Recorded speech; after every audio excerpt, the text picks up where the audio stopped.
e o Mauro vai fazer o preparo da tarde de hoje. Boa tarde a todos. O preparo de hoje é do livro Vida Feliz, tá? Ditado pelo espírito de Joana de Ângeles e psicografado pelo Divaldo Franco. Capítulo 108. Ser amigo de quem te busca o apoio, a presença. As criaturas necessitam tanto de pão quanto de amigos para viver. Há quem caminhe na multidão, sofrendo a soledade, necessitando de companhia, de amizade. Nunca permitas que uma outra pessoa se afaste da tua presença sem que leve algo de bom dos minutos passados contigo. Tem muitos a oferecer. Descobrir tais valores seja o teu primeiro passo. Pô-los a benefício do próximo, o imediato. Ninguém está privado dos bens espirituais que não possa dispor de alguma coisa para oferecer. Muita paz.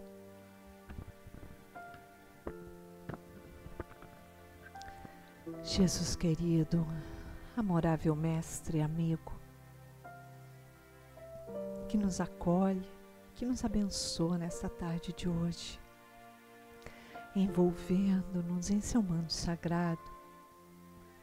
Pedimos a Ti, a Joana de Ângeles, nossa mentora amorosa, nossa orientadora, que mantém esta casa, esse porto seguro, esta casa de amor, que envolva o nosso amigo querido, trabalhador da casa, Marcelo Shoa, e o inspire nos estudos que ele nos traz na tarde de hoje.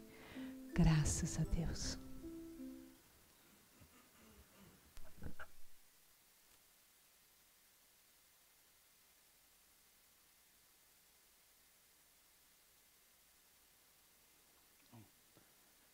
Boa tarde, muita paz a todos.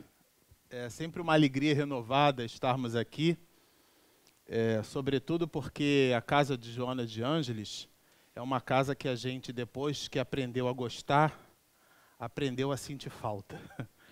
E as nossas disposições profissionais têm nos transladado para São Paulo, de maneira que às vezes a gente faz o exercício hercúleo de estar no Rio, que é o lugar onde a gente vê o mar, né? Mas por uma coisa ou por outra, é uma alegria estarmos juntos novamente. A Iraci, a instituição de um modo geral, sempre muito carinhosa, nos forneceu o tema livre para que conversássemos na tarde de hoje. E porque estamos no mês de outubro, nós resolvemos escolher essa temática. Allan Kardec, aspectos de sua biografia. Digo aspectos porque analisar a vida de Hippolyte Léon Denis Arrivat não é nada fácil. Sobretudo porque a sua vida ela é cheia de grandes acontecimentos. Um deles, que é o que nos reúne na tarde de hoje, é a própria codificação da doutrina espírita, tá certo? Através de suas grandes 5 obras, que a gente chama de Pentateuco Kardeciano. Numa oportunidade passada, a gente teve a brevidade de lembrar sobre esses 5 livros, e essa expressão Pentateuco, ela não é um privilégio só dos espíritas. E quando assim o dissemos, um casal amigo que nos acompanhava no estudo fez talvez uma leitura ou uma abordagem diferente daquela a que buscávamos pronunciar. Os judeus possuem 5 livros que representam a Torá e, por sua vez, o conjunto de princípios por sobre os quais eles exercem, então, diretriz ao conjunto de sua formação religiosa, de seu princípio religioso. Poderemos encontrar nos 5 livros da Torá o livro de Gênesis, que é o primeiro livro onde a gente observa a criação do mundo, né, dentro de uma análise metafórica ou mitológica. Depois a gente pode encontrar o livro de Êxodo. Depois da Gênese de Êxodo a gente vai encontrar Números.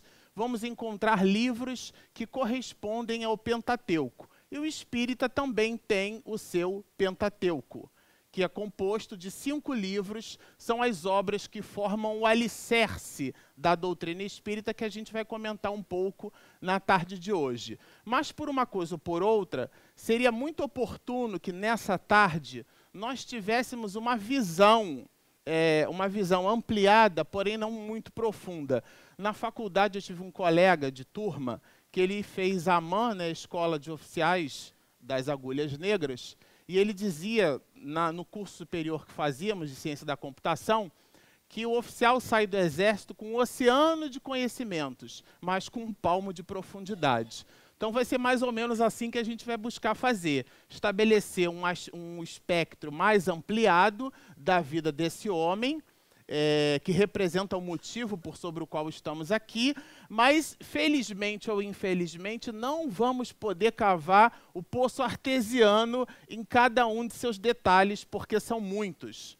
Bom, a gente já começa mencionando, e aqui vai uma certa citação, porque nós lemos algumas biografias sobre Kardec. Tem uma da casa que frequentamos, que é o Instituto de Cultura Espírita do Brasil, a casa de Deolindo Amorim, e o Joana de Ângeles recebeu o centenário, eu nunca tinha participado do aniversário de 100 anos, né? Ou seja, a Barra acolheu o aniversário, o nosso querido Di, né? O nosso querido Divaldo fez a palestra em homenagem a ele, que é o nosso Jorge Andréia, e era o Jorge Andréia, muito querido por nós, autor de mais de 33 livros, é um cientista espírita, né? Um psiquiatra, médico, espírita, militar. Ele esteve aqui no Seja Barra e ele era o presidente de honra do Instituto de Cultura Espírita do Brasil. E esse instituto possuía, à época, um jornalista chamado Deolindo Amorim. E o Deolindo Amorim fez uma abordagem bem interessante. Ele diz que a vida de Allan Kardec começa no dia 18 de abril de 1857. O que é que significa isso? Na data em que o Livro dos Espíritos é publicado em sua primeira edição. Porque antes o mundo conhecia Hippolyte Léon Denisard Rivard, que nasce aqui em 1804. Ele nasceu às 19 horas do dia 3 de outubro de 1804. É muito comum o movimento espírita comentar, comemorar e eleger o mês de outubro como sendo o mês em que as casas espíritas comemoram, no nascimento de Kardec, a possibilidade do Consolador prometido por Jesus, que é o Espiritismo. Ele, então, tem por pai um juiz de direito e por mulher Giane. Existem várias biografias que tratam do comportamento dessa mulher, e uma delas, como numa espécie de síntese, aqui um desafio, né, descreve a mãe dele como sendo uma mulher notavelmente bela, prendada. Eu gosto desses adjetivos porque às vezes a gente acha, né, que os espíritos luminares, os espíritos de escol, os bons anjos, as boas almas, elas precisam nascer numa situação de adversidade, numa situação triste, numa situação ruim. Comentávamos aqui numa oportunidade passada que o livro que completou os seus 150 anos, O Céu e o Inferno, traz na abordagem dos espíritos felizes, que foram depoimentos que Kardec colheu, um deles, por exemplo, como de uma condessa, uma mulher que tinha posses, era uma mulher nobre, rica, bela. Aliás, o depoimento dessa mulher descreve Kardec abrindo o depoimento, fazendo lembrança da beleza daquela mulher. Isso significa dizer que a beleza é um traço na divindade, em a divindade, e que a gente exerce essa beleza quando ela medra de nós. É algo que vem de dentro para fora, como João Evangelista que nos diz, depois que a boca fala do que está cheio o vosso coração. Às vezes os traços da criatura humana não são aqueles traços que a gente considera como traços de beleza, mas a forma como ela se expressa, o sorriso, o acolhimento, aquilo cria um adorno que a gente na alma enxerga como beleza. Mas aqui é um pouco mais do que isso. Aqui diz que a mulher é notavelmente bela, um advérbio de modo notável. Ela, de fato, era uma mulher bela, prendada, elegante e afável. E Kardec possuía uma relação de carinho, de afeto muito grande com sua mãe.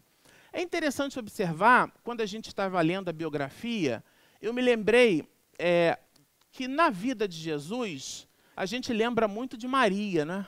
A Mãe Santíssima, a mãe da humanidade. Mas de José, a gente lembra pouco. E é curioso porque lembrar de José no seu anonimato significa dizer que o grande atributo que ele deixou para a história da humanidade foi o seu próprio anonimato. Porque, sobretudo nos dias de hoje, no século XXI, onde a gente quer aparecer, quer fazer selfie, né? A gente já falou disso aqui outras vezes, né? As pessoas postam prato de comida e botam no Instagram, no Facebook, olha só o que eu estou comendo. Uma necessidade de projeção de ego muito grande, da projeção da imagem, de querer se mostrar, de querer aparecer. No contraponto desse tema, José se nos apresenta a ausência dele mesmo. É bem curioso, porque isso não está escrito quase que em lugar nenhum, mas está escrito, aonde o anonimato nos ensina bastante. E esse era o comportamento da família, dos pais de Kardec. Agora, aqui tem uma curiosidade, né? Porque Leon Denis, que é considerado por nós o apóstolo do Espiritismo, ele inclusive foi considerado pelo plano espiritual o espírito que substituiria Kardec caso ele falhasse. E ele deixou para nós uma tenacidade no estudo do Espiritismo muito grande. E a curiosidade é que o nome de Leon Denis quase que vai embutido no nome de Kardec, porque o nome dele é Leon Denis e o nome de Kardec, que é um pseudônimo, a gente já vai falar sobre isso, é Hippolyte Léon Denis Arrivat, né? Quer dizer, parece que o nome de Leon Denis está embutido no nome de Kardec. E é um espírito que deixou uma contribuição muito grande para nós. Desencarnou cego, porque não tinha energia elétrica naquela época, não tinha e-mail, Twitter, WhatsApp, computador, nada disso. Era uma pena de ganso com tinta e papel e uma lamparina aqui no canto. Então pegava-se a pena de ganso, molhava na tinta, escrevia, acabou a tinta. Molha na pena de ganso, escrevia, acabou a tinta. E com isso, buscando imprimir um pouco mais de acuidade visual às suas escritas, ele então desencarna cego, Leon Denis, deixando um verdadeiro legado para nós, que muitos, não faz o favor de ler. Aliás, isso não diz respeito somente a Leon Denis. O próprio Kardec, no centenário do Espiritismo, na Federação Espírita Brasileira, Casa de Ismael, ele deixa uma mensagem e nos adverte. Muitos de nós que nos dissemos espiritistas sequer conhecemos as 5 obras básicas, aquelas a quem introduzimos como chamando de Pentateuco. O Livro dos Espíritos, o Livro dos Médiuns, o Evangelho segundo o Espiritismo, o Céu e o Inferno e, por último, e não menos importante, a Gênese. Mas Kardec deixou outros opúsculos. Ele escreveu uma revista de estudos psicológicos, muito bem apropriados à dinâmica do século XXI, que a gente chama de Revista Espírita. A Federação Espírita Brasileira encardenou, né, construiu 10 grandes obras em cima desses volumes. E a gente não lê. Nós pegamos um pensamento brilhante de Augusto Cury, e aqui nada, muito pelo contrário, bem a favor de Augusto Cury, mas ela vai alinhada com o pensamento do codificador que está escrito na Revista Espírita, que está escrito num comentário de A Gênese, do Livro dos Espíritos, mas a gente não lê. Quer dizer, nós gravitamos em torno de um ideal sem profundidade. Para que nós não fiquemos com a opinião do palestrante, e sim com a opinião da fonte, seria muito importante, e aqui vai um convite, que busquemos a leitura do codificador, porque é a opinião dele que vai por nós discutida, interpretada, assimilada em seus aspectos. A língua, como os seres humanos, possuem as suas idiosincrasias. Até hoje, muitos falam sobre cochilos em determinadas traduções. interpretações nas traduções. E aí o Haroldo Dutra Dias fez uma proposta brilhante. Ele pegou o Evangelho e quando ele entendeu que aquilo possuía mais de um significado, ele colocou mais de um significado para aquela palavra na tradução, deixando-nos à vontade para penetrarmos naqueles aspectos bem confusos, diria, da análise à interpretação da letra. Se isso por si só já é um desafio, imagina não tê-lo dentro de nós, isto é, não buscarmos a leitura como instrumento de edificação pessoal. Aqui é um chamado. Aqui, na verdade, é uma foto antiga, né, da vista de Lyon. Aqui era uma província romana, né, chamada Lugdunum. Né, foi uma província romana muito importante, teve o seu apogeu, 2 imperadores romanos, na verdade, nasceram aqui, e essa é a região aonde Kardec nasceu. Isso aqui é uma visão reconstruída, né, uma pintura muito antiga, mas que reflete o ano de 1804, que seria o ano de nascimento do codificador. Essa é um lugar, isso aqui é da década de 70, viu, gente? Aliás, essas fotos eu tirei de um livro de Zils Van Tuyl e Francisco Thyssen, que foram 2 diretores da Federação Espírita Brasileira, e eles fizeram um trabalho de pesquisa sobre Allan Kardec. Aliás, o título da obra é Allan Kardec, e tem 3 volumes. Aqui nós pegamos fragmentos desses volumes e colocamos aqui, porque a Iraci me falou que era até 8 horas da noite, né? Então dá tempo da gente falar sobre toda a biografia de Kardec. Bom, não tem como falar de Kardec sem falar de Pestalozzi. Não tem como. Porque ele passou quase 10 anos de sua vida estudando num castelo em Yverdun, na Suíça. Os seus pais o mandaram para lá, mandou para lá. Kardec, né, o pequeno Rivá, foi para lá, na Suíça, e teve como mentor esse homem, Pestalozzi. Na verdade, Pestalozzi funda esse instituto, ele é um educador com vários princípios de educação. Considerava a educação como uma ciência. Observava naquela época as crianças, isso que hoje pode parecer trivial entre nós, né? Quando a gente lê Piaget e outros pensadores e educadores, né? Aliás, Pestalozzi, foi discípulo de Rousseau, um outro grande educador. Deixou traços muito significativos como contribuição para a história da educação no mundo, né? E como a Europa, naquela época, no século XIX, ela fervilhava, tudo que acontecia parecia que estava vindo da Europa, ou permeava, caminhava, tinha a Europa como sendo uma espécie de passagem para a trilha do conhecimento, muita coisa acontecia por ali. Pestalozzi teve uma contribuição muito significativa na vida de Kardec, muito. Pestalozzi foi o homem que deu, dentro do processo educacional, esse halo de amorosidade, esse halo de fraternidade. Foi ele, porque ele cuidava das outras crianças assim. Era um homem, naquela época, esse castelo em Yverdun, na Suíça, recebia patrocínio de muitos outros imperadores, muitas personalidades da época, injetavam dinheiro naquela instituição e ele, então, Pestalozzi, se utilizava daqueles recursos para ensinar as crianças que eram enviadas para ali e para ensinar aquelas outras que também não tinham condição de pagar. Isso depois se tornou uma encrenca e a gente já vai chegar lá. Aqui é mais ou menos uma visão do castelo, era realmente algo muito suntuoso, né?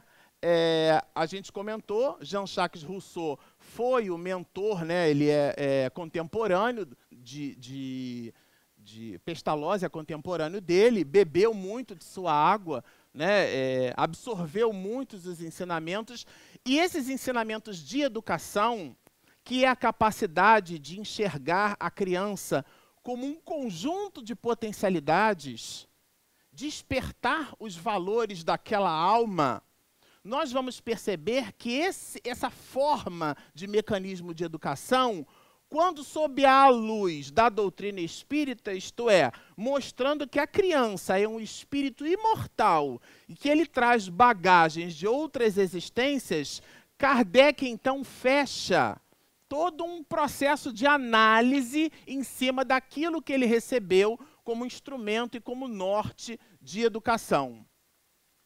Ele passa a ter vários problemas internos de instituto, porque existiam, né, correntes de opinião.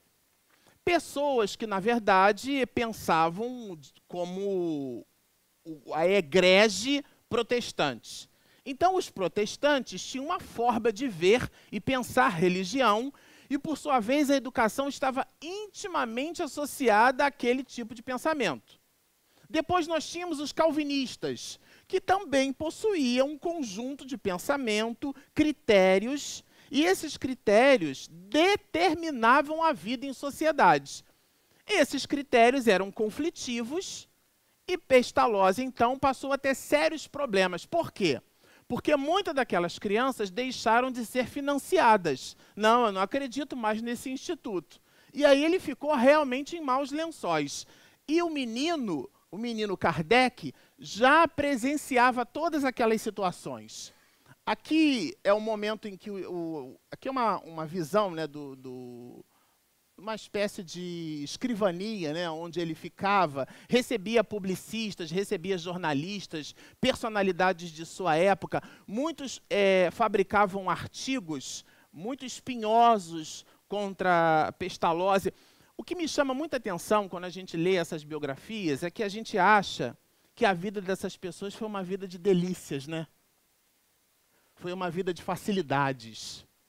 Eu comentei numa outra oportunidade aqui, nunca é demais lembrar, que quando nos convidaram para fazer um estudo sobre a biografia de Fabiano de Cristo, o professor César Reis, que também é do Instituto de Cultura Espírita do Brasil, quando eu li a obra, eu fiquei intimamente muito acanhado, sabe, muito constrangido, porque era um homem que possuía uma erisipela com dores horrendas durante toda a sua existência na perna e nunca reclamava. Estava sempre de bom humor, de alto astral. O próprio eu estava outro dia assistindo, relembrando um dos vídeos de Divaldo que está publicado aí na internet, aonde ele, Divaldo, junto com Chico Xavier, vai ao encontro de um médium que recebia à época, né, o doutor Arigó, e o médium, então, nesse processo, já mediunizado e dialogando com o Chico, diz assim, olha, eu tenho condição de resolver esse problema seu da catarata. Porque ele dizia que ele era casado com 2 mulheres, né, Chico Xavier. Ele dizia que ele era casado com a dona Angina, que era um problema cardíaco que ele possuía, e com a dona Catarata. Ele era bígamo, ele brincava e dizia, né? Só eu consigo resolver esse seu problema. Eu consigo extrair-lhe, expurgar-lhe essa deficiência. Disse, meu filho, Chico Xavier dizendo. E Divaldo nos lembrando, porque acompanhou o diálogo. Esse problema que eu tenho da catarata é um problema na alma, que se mostra na catarata. E eu já estou acostumada com ela, com as dores, com a dificuldade de enxergar. Se você me tira a catarata, você vai me tirar o estereótipo. E como o problema está dentro de mim, vai surgir uma outra doença que potencialize aquela minha necessidade de reparação. Então me deixa com a catarata mesmo, porque eu já estou acostumado com ela. Essa é uma forma muito assertiva de enxergar as coisas. E Pestalozzi, quando ele, na verdade, cuidava e tratava dos alunos, ele ficava numa situação muito aflitiva. Aqui tem uma palavrinha meio estranha, que é comum, talvez, para algumas das pessoas. Pedoplegia. É a famosa palmatória. Errou, estica a mão aqui para bater. E Pestalozzi dava saltos, porque isso não combinava em sobremaneira com a forma dele de educar. Mas os incentivos financeiros que eram direcionados para a sua instituição permeavam no poder eclesiástico àquela época a necessidade de que a educação fosse feita daquela forma. E aí, como a gente costuma dizer lá no trabalho, rolou um fio desencapado. Porque, de um lado, Pestalozzi era o mentor daquele princípio de educação que ele norteava na instituição, e de outros, aqueles que financiavam, buscando introduzir práticas que não iam ao encontro, mas de encontro, isto é, batia de frente com o princípio daquele castelo. Ele dizia que um dos pensamentos, né, que vale a pena a gente ler, a intuição é o fundamento da instrução, buscar do educando, fazer com que o educando aprenda. Aliás, a palavra perispírito vem de uma dessas aulas de botânica que Kardec fazia, tá certo? Aulas extracurriculares. Ele pegou uma semente de pêssego, eu já disse isso aqui algumas vezes, e percebeu que a semente de pêssego possuía uma membrana, uma película que revestia aquela semente. Chama-se perisperma. E ele pegou aquilo e, metaforicamente, cunhou uma expressão chamada perispírito. Aliás, expressões, elas estão na razão direta do nosso entendimento. É muito importante nós usarmos uma palavra para um significado específico. Isso tão é verdadeiro que na introdução do Livro dos Espíritos, Kardec diz: para designarem coisas novas, são necessários termos novos.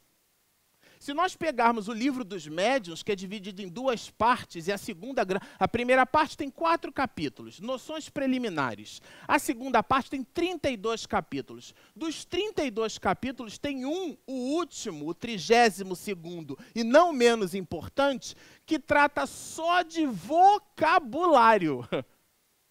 Porque a gente, às vezes, diz uma coisa querendo falar outra, e isso gera uma confusão.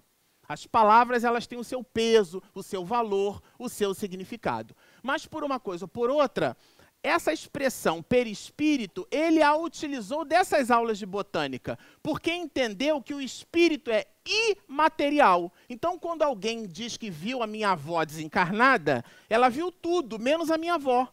Porque a minha avó é imaterial, ela viu o corpo espiritual da minha avó. E para ficar fácil de entender essa encrenca, é só a gente lembrar que André Luiz, quando desencarnado, ele dorme e vai ter com a sua mãe. Ele foi, em essência, deixou o perispírito lá, o corpo do espírito, que se utiliza da constituição material do planeta onde nós habitamos. O professor Hernani Guimarães Andrade chama perispírito de modelo organizador biológico. A mente, o espírito que pulsa, que pensa, ele atrai aquele espermatozoide para, na união com a célula ovo ou zigoto, se desdobrar nas condições reencarnatórias necessárias para ele. É o padrão vibratório dele que constrói aquele corpo. Então, se ele faz uma moça espiritual na mente, como alguém que se desencarna se jogando de um prédio, explode o crânio, ela constrói uma moça espiritual. E o seu modelo organizador biológico cria uma desestruturação no campo em que se forma, nas células-tronco, em que vão formar a sua estrutura cerebral, porque ela está desarranjada pelas suas ações. Não é Deus que está punindo ninguém. É a criatura que age de acordo com as próprias leis. Ela come a feijoada da insensatez e depois ela tem a indigestão das consequências sobre as suas próprias atitudes. Isso é espiritismo. E ele continua aqui, é até 10 horas, né? A época de ensinar não é a de julgar e criticar. Olha. Porque quando o valor didático do processo de instrução, eu não lembro se eu contei isso aqui, mas meu filho e meus sobrinhos pequenininhos, eu entreguei um chocolate para cada um. E criança não come chocolate igual a gente que segura, vê onde está no plástico, ela aperta, tudo aqui espalha, lambe com o dedo, é uma confusão danada, né? Meu sobrinho, depois que viu a mão cheia de chocolate, pegou uma parede branca dessa assim E passou a mãozinha para limpar. Aí quando eu vi aquilo, eu fiquei um pouco nervoso, mas falei assim, não, vou fazer diferente. Se olha, parece um cachorrinho, quem foi que fez? Aí meu sobrinho, fui eu, tio. É um cachorrinho, né? Então, a questão aqui é, todo pai repressor tem filho mentiroso. Papai, eu fumei maconha, você bate nele, nunca mais vai te contar mais nada. É fácil. Se você quiser que o seu filho, que a sua filha, isso se aplica para a relação entre marido e mulher. É uma relação familiar, relação social, tá? Você oprime alguém, nunca mais ela te conta mais nada. A não ser que você conviva com o Dr. Bezerra de Menezes, com o Chico Xavier. Eu não sei, mas na minha família não tem. Na minha família não tem, né? A começar por mim. Então, nas nossas relações familiares, quando a gente oprime alguém, o que essa pessoa nos dá não é... A gente não cria um clima psicológico. Então, isso está escrito aqui, olha. A época de ensinar não é de julgar e criticar. Até a abordagem dos pais com os filhos. O que você aprendeu hoje na escola? Ô, meu filho, o que você tem para me ensinar hoje? É diferente. É uma forma pedagógica e didática de abordar diferente. Essa era a forma de Pestalozzi de lidar com tudo isso. A individualidade do aluno deve ser sagrada para o educador. Às vezes a gente quer que a criança faça aquilo que a gente quer que ela faça. E não da forma como no lúdico ela resolve construir. E dali a gente tira o ensinamento. Isso é muito difícil, porque isso é um processo de autoeducação. Geralmente a gente se projeta no outro, quer que o outro faça aquilo que a gente entende, que a gente entende ser o mais correto. Isso tem tudo a ver com Kardec, porque ele, depois de ter vivido todos esses ataques ao pensamento religioso de Pestalozzi, ele viveu dessa situação, ele respirou essa contradição.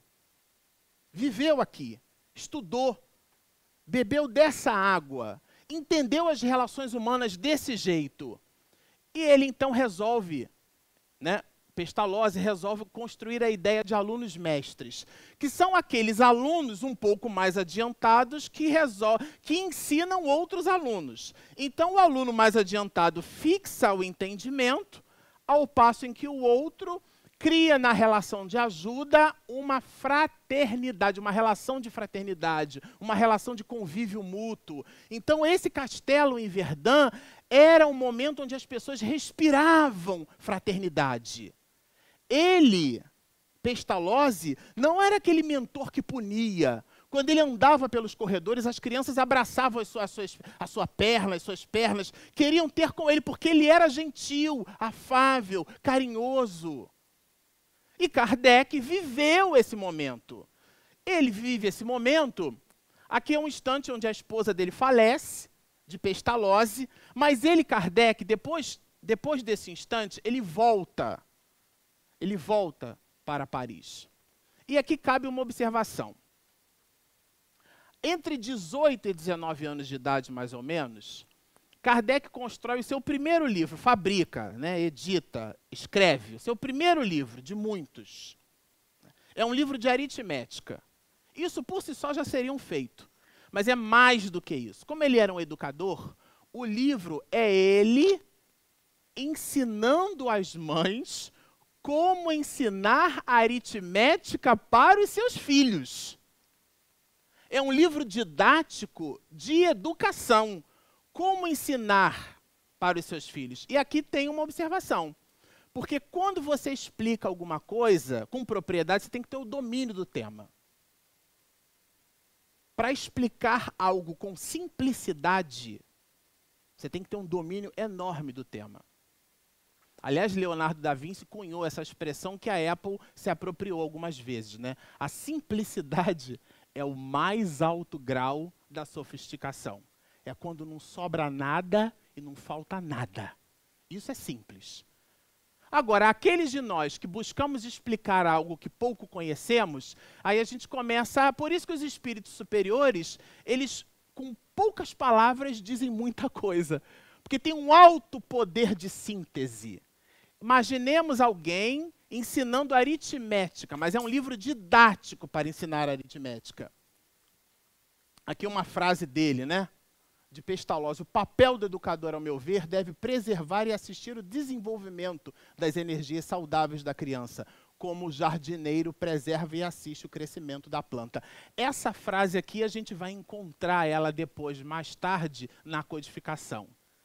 E a influência de Pestalozzi no pensamento do codificador. Eu vou pular aqui. Aqui é um fato que é bem curioso, porque Ampère era um amigo de Kardec, né? Eles frequentavam as mesmas instituições. Aliás, as grandes celebridades e personalidades da época, né? E aqui todo mundo lembra de Ampère, né, como sendo uma unidade de medida para a corrente elétrica, e foi, na verdade, os cálculos matemáticos para esse assunto, na verdade, foram construídos por ele.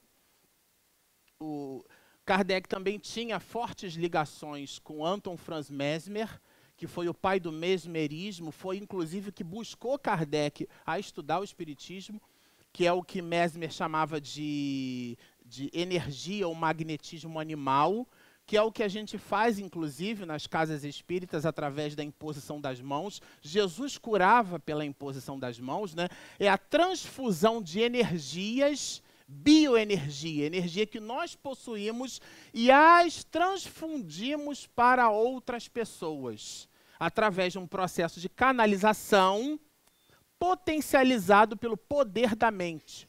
Tudo posso naquele que me fortalece. E os estudos de Mesmer eram muito apreciados por Kardec.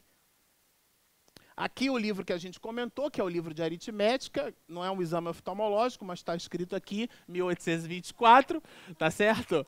Foi a época em que esse livro foi editado. Isso aqui é uma cópia em francês. Vocês podem acreditar que é 1824. Em 1828, Kardec, com o professor Rival, né, com 24 anos de idade mais ou menos, ele escreve uma carta para o parlamento francês, instituindo normas para que se alterem as políticas públicas da França no que diz respeito à educação. Ele foi um educador por excelência. Antes de conhecer o senhor Fortier, aos 53 anos de idade, depois de 30 anos de magistério, ele teve uma história. Por isso que eu coloquei lá no início, aspectos, porque não vai dar para falar sobre tudo. Não vai dar. Aprofundar. Aqui são laivos daquilo que nós poderíamos depreender como a vida do codificador. Ele, aos 24, escreve para o parlamento francês, modificando os aspectos da política pública. Eu resolvi colocar aqui, eu vou pular algumas coisas, depois eu volto. Né? Ele se casou com a Amélie Gabrielle Boudet, 9 anos mais velha do que ele. Ele possuía 28 anos de idade e ela 37, formada em artes. Né? E eles, então, têm a mulher dele teve uma influência muito significativa na vida. O apoiou muito, estimulou muito, sobretudo depois de sua desencarnação, porque quando ele funda a Sociedade de Estudos Espíritas Parisiense, aquelas pessoas que frequentavam, que eram sócios, que eram amigos, que davam um tapinha nas costas, foram as pessoas que foram para o Tribunal de Justiça dizer que ele era um falsário. E foi a mulher dele que o defendeu, que buscou que a sua imagem, que a sua vida, os seus mais de 30 anos dedicados à educação na França, não ficassem maculados pela opinião de 2, 3, 5, 8 pessoas. Agora, não nos enganemos. Eram delegados, eram juízes, eram personalidades de sua época que influenciavam a sociedade como um todo. E a mulher dele, então, ia para tribunais de justiça defendê-lo com provas, com argumentações convincentes. Ela, então, foi a criatura que funcionou como combustível, como essa alavanca propulsora para o trabalho de Kardec. Quando comentávamos de Maria, a mãe de Jesus, a Amélie Gabrielle Boudet é uma dessas almas que a gente pouco fala. mas o seu atributo anonimato é o que representa a grandeza de sua alma. Porque na história da humanidade são aqueles que pouco aparecem, mas que muito contribuem e sustentam. Ela foi uma dessas. Mas eu queria deixar aqui... A gente vai até que horas mesmo, hein? Até às 10? Não, né? Ó, 18h20, eu tenho 5 minutos. Então, como eu tenho 5 minutos, eu preparei material aqui, eu acho que para 1h30 de seminário, né? Eu vou dizer aqui... Sabe aquele currículo que a gente preenche quando vai procurar emprego? Eu catei coisas aqui, dali, das biografias que a gente leu, e eu resolvi montar um currículo de Kardec. Tá certo? Currículo dele. Bom, aqui depois, tem várias situações da vida dele, ele constrói um instituto, dá aula de física, de astronomia, ele tinha uma noção tão profunda de fisiologia e anatomia humana, que ele foi confundido por alguns biógrafos como sendo médico. Mas ele nunca defendeu tese em medicina, mas ele tinha uma... Porque ele dava aula de fisiologia e de anatomia em institutos de ciências médicas.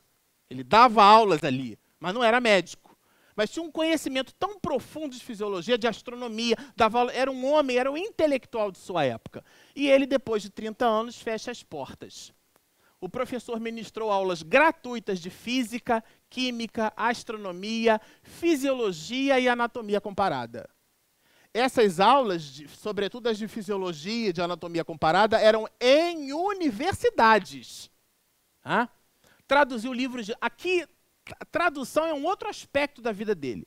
Falava fluentemente. O que é fluentemente? Falava e escrevia em mais de 8 idiomas.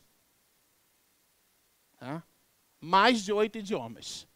Ele trabalhava como, depois de dar aulas, né, junto com o tio, foi sócio de uma empresa, o tio dele, né, fez lá um desvio da grana, ele percebeu com dificuldades financeiras e trabalhou como contabilista para 3 empresas à noite para poder pagar a dívida do tio. São situações do cotidiano de uma alma nobre que são elas que revelam a nobreza dessa alma. Que às vezes a gente olha a grandeza, né? Olha a obra pronta, mas a gente esquece de como a criatura se movimentou para chegar até ali. Mas eu falei do currículo dele. Ministrou cursos públicos de matemática e astronomia, construiu um projeto de reforma do ensino. Nesse projeto ele dava aulas gratuitas para crianças de várias idades, né? Aqui ele deixa aos 48 anos de idade o magistério e aos 53 que ele recebe o convite para integrar a composição das pessoas que à noite assistiam às mesas girarem e responderem perguntas. Mas eu disse que eu ia falar um pouquinho do currículo dele. Aliás, chamei assim, né? Ele falava e escrevia. E quando eu digo falava e escrevia, é porque ele escrevia artigos de educação em alemão para os jornais da Alemanha. Então, quando ele escreve uma pergunta para um médium lá na Alemanha e o médium responde, entra em transe e responde, ele pega a resposta, ele conhecia com profundidade o alemão, porque passou mais de 30 anos de sua vida escrevendo e lendo em alemão. Ficou claro?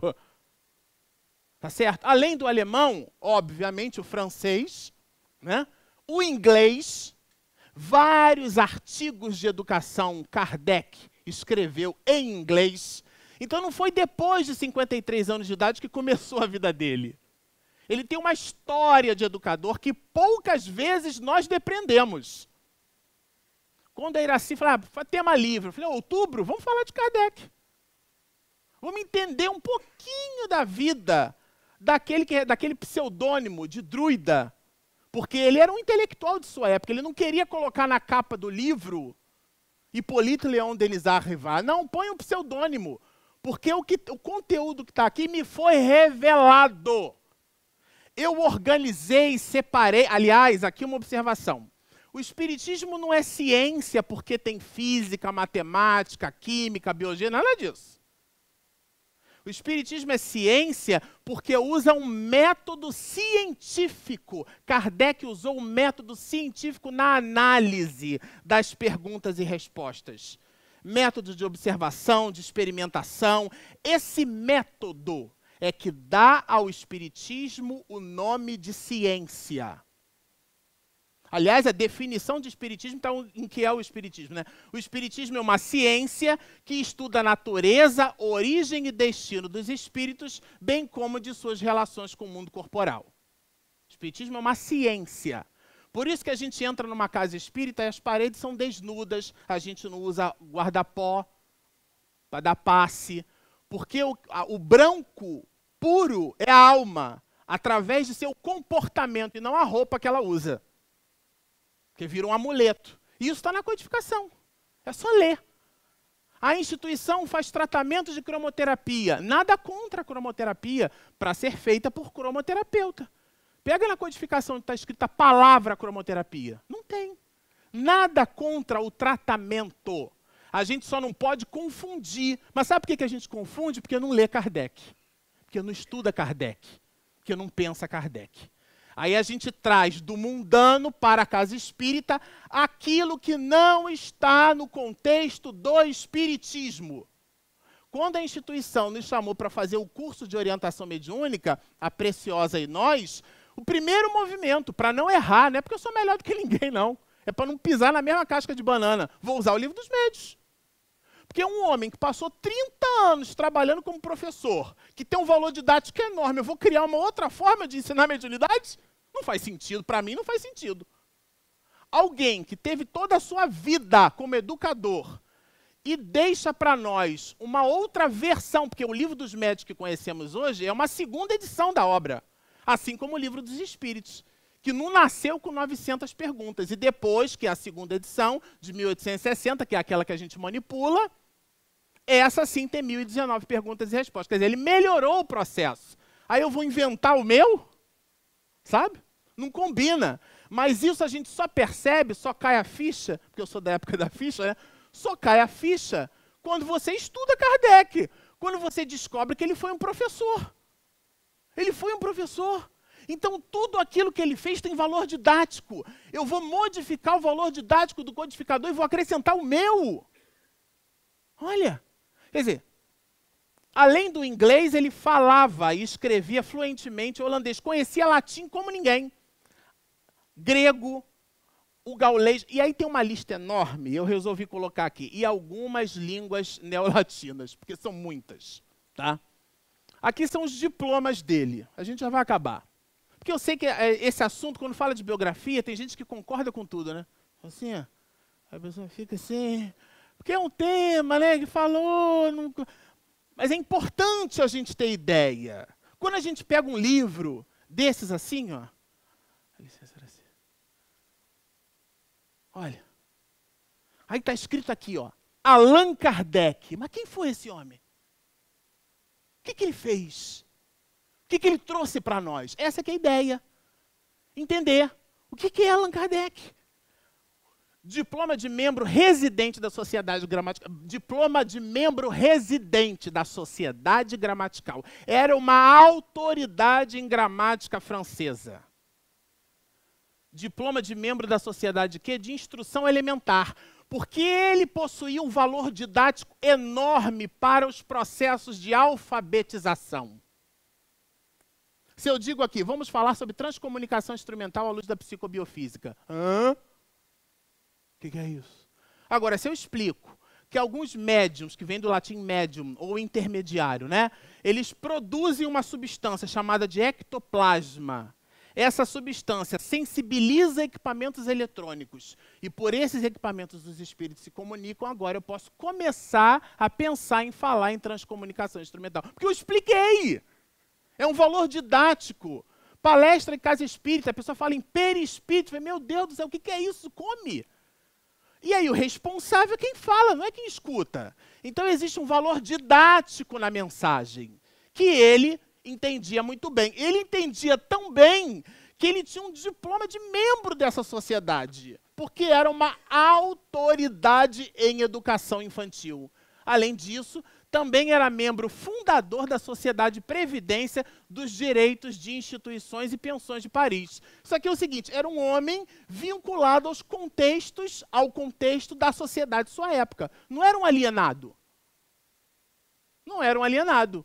Diploma da Sociedade de Educação Nacional, diploma do Instituto de Línguas, diploma de Ciências Naturais de França, diploma de membro correspondente da Associação Real, porque ele escrevia para outros lugares, né?